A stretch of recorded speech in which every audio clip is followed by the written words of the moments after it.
దేశ రాజధాని ఢిల్లీలో వాయు కాలుష్యం మరింత ఆందోళనకరంగా మారింది. ఇంట్లో నుంచి బయటకు వచ్చే పరిస్థితులు లేవు. అంత భయంకరంగా వాతావరణం పొల్యూషన్ అయిపోయింది. ఇక చిన్నపిల్లలు, వృద్ధుల పరిస్థితి మరింత దారుణంగా తయారైంది. జనాలను కాలుష్యం ఉక్కిరిబిక్కిరి చేస్తోంది. దీంతో బయటకు రావాలంటేనే హడలెత్తిపోతున్నారు. వాయు నాణ్యత సూచి అతి తీవ్ర స్థాయికి పడిపోతోంది. ఢిల్లీలో ఏకంగా AQI రీడింగ్ 406గా నమోదైంది.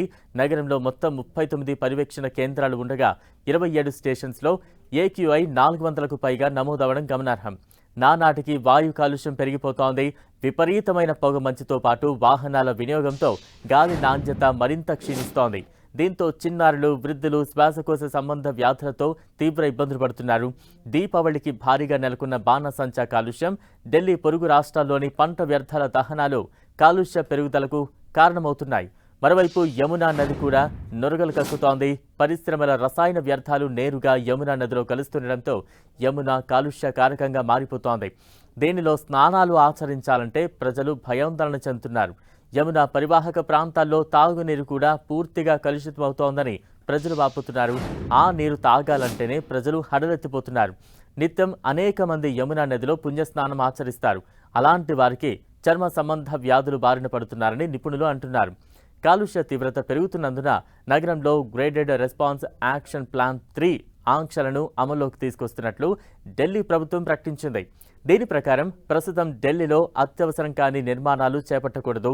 కూల్చివేతలపై నిషేధం ఉంటుంది. నగరంలో BS3 పెట్రోల్, BS4 డీజిల్ వాహనాల ప్రయాణాలను నిషేధిస్తున్నట్లు సర్కార్ ప్రకటించింది.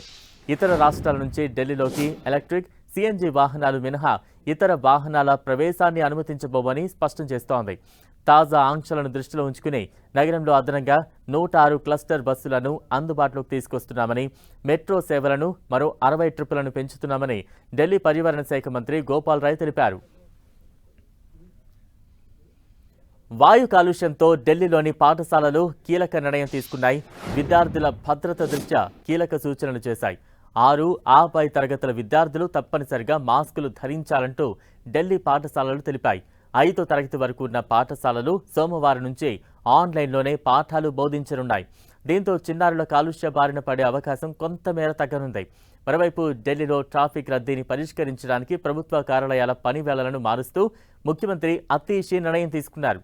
ఢిల్లీ మున్సిపాలిటీ పరిధిలోని కార్యాలయాలు ఉదయం 8:30 నుంచి సాయంత్రం 5 గంటల వరకు, కేంద్ర ప్రభుత్వ కార్యాలయాలు ఉదయం 9 నుంచి సాయంత్రం 5:30 వరకు, ఢిల్లీ ప్రభుత్వ ఆఫీసులు ఉదయం 10 నుంచి సాయంత్రం 6:30 వరకు పనిచేయాలని ఆమె ఆదేశించారు.